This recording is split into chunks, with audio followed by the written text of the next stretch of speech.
I had wonderful surgeons, very capable surgeons.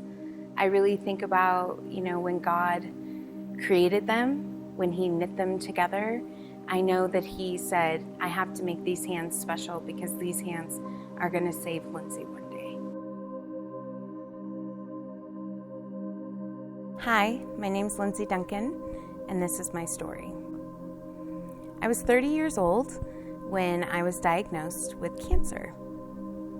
I went to the emergency room because they thought, based on my symptoms, which was chest pain, high heart rate, very lethargic, that I must have a blood clot in my lungs. I was kind of hoping that they would find a blood clot, since that's easily taken care of, and then it would answer the question of what's going on in my body. But the doctor came in and said, well, you don't have a blood clot, but you do have a large mass next to your heart. I was in the middle, laying in the bed, and my mom was to the left of me, and she immediately broke down. And I didn't really know what had happened. I was paying attention to, I don't have a blood clot, so I asked him to repeat himself, and he said, you have a large mass next to your heart. And then I looked at my mom, and immediately I was flooded with peace, and I said, it's going to be okay. And we've dealt with a lot of cancer in our family, so reasonably she was upset. It's only God who could give you that type of peace in that moment. I was never worried what was going to happen. I had complete peace. It took a while to figure out what was going on. So my case went to an oncologist. He didn't really know what it was. He sent it to the cardiothoracic surgeon, Dr. Bloom, who took care of me.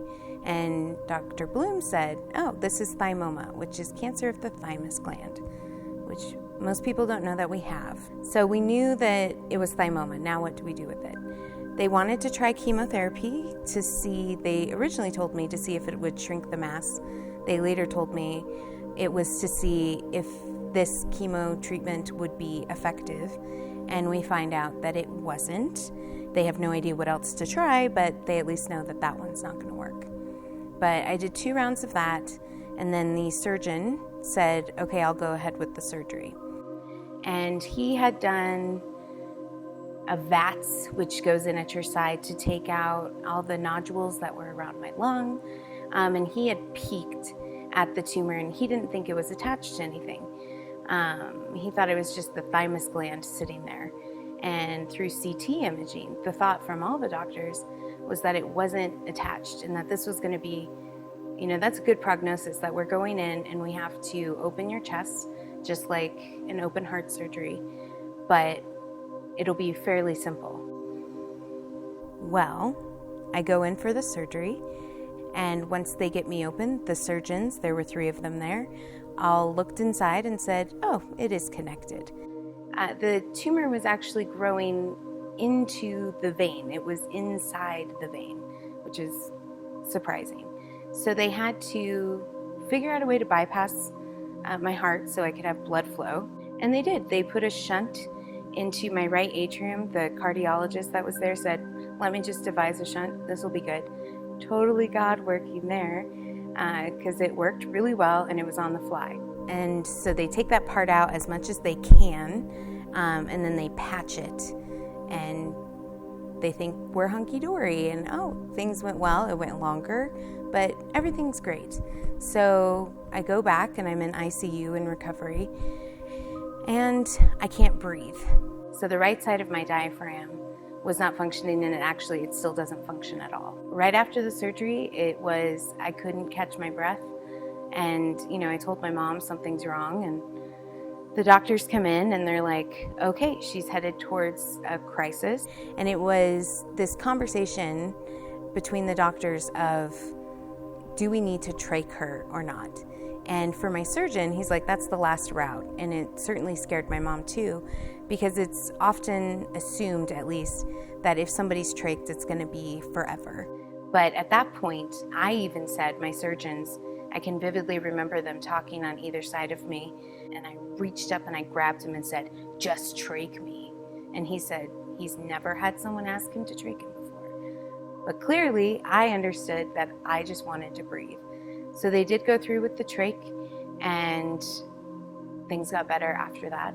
So finally I was on the mend, and I asked my mom, how many days have I been out? Because I don't know what's going on. And she said 9 days that I've lost of my life. But I'm breathing again and things are looking better.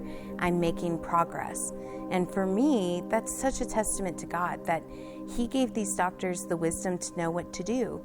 It was very like, oh my gosh, how do we handle this? And they said, this is what we need to do.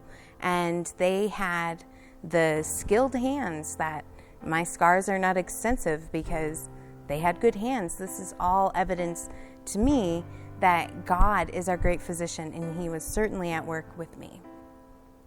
The hope is that we've done enough, that I've fought enough, and that it's a one and done, and I'll be good for the rest of my life. That's certainly the hope.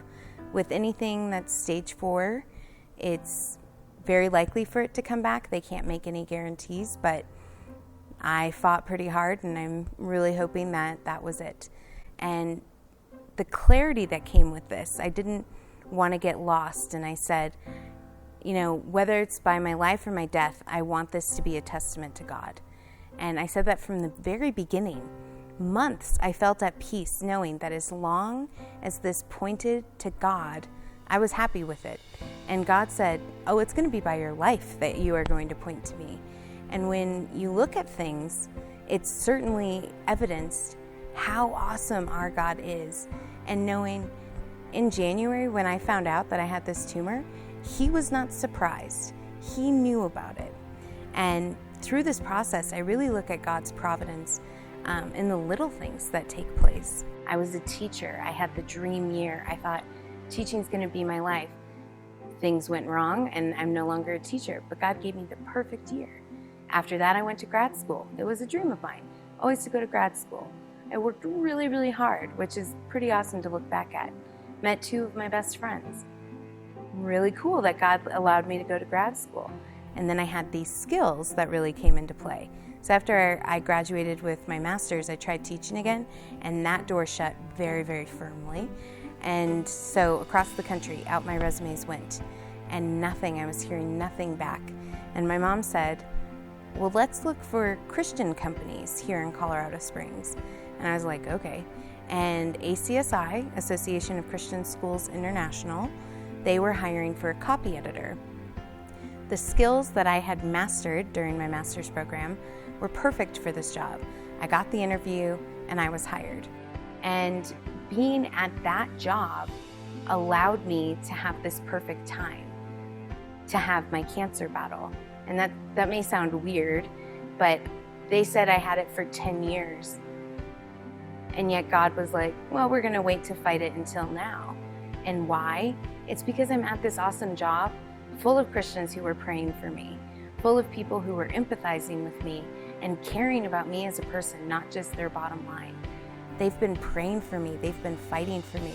They've provided for me to make sure that I could fight this battle and come back. And that's really rare. And I'm very just in awe of how God orchestrated that all, because I see His hand. What kept going through my mind whenever I kind of felt like I needed to jump on the pity train was not only, well, why not you? But if He can take care of the sparrows, how much more do I mean to Him? He is going to be there for me. And that's amazing. And I know that God planned this. God knew the entire time, my whole life, He knew what was going to happen. And He prepared me for it. And I just sit here and I know that God said, Lindsey, it's not going to be easy. There are things that are going to happen that are going to be tough. And that to me is the best part of my journey, is that I can go, wow, I really witnessed God's providence. And I think sometimes we get lost in that and we get pulled into the confusion of every day. And God said, no, Lindsey, I'm going to make this where you realize how much of a power I am in your life. But I am here and I am going to take care of you. And amazingly enough, this cancer story is what proved it for me. And that's what I'm happy about. So my story of cancer is a good one.